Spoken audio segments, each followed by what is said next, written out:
આજથી લગભગ 1000 વર્ષ પહેલા ગુજરાતના મોઢેરા ગામમાં એક એવા મંદિરનું નિર્માણ કરવામાં આવ્યું હતું જે ખાલી ભક્તિનું જ નહીં પણ સાયન્સનું પણ અદ્ભુત નમૂનો હતું।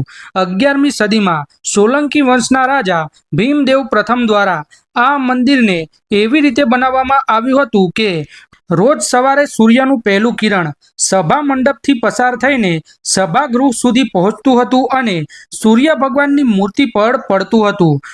મંદિરનું આખું બંધારણ સમયને દર્શાવે છે, જેમ કે સભા મંડપના 52 પિલર વર્ષના 52 અઠવાડિયાને દર્શાવે છે। સૂર્યદેવની 12 મૂર્તિઓ વર્ષના 12 મહિનાને દર્શાવે છે।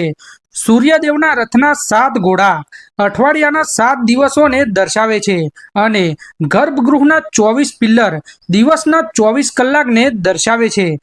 મંદિરના સામે બનેલો છે સૂર્યકુંડ, જેમાં 108 નાના નાના મંદિરો આવેલા છે।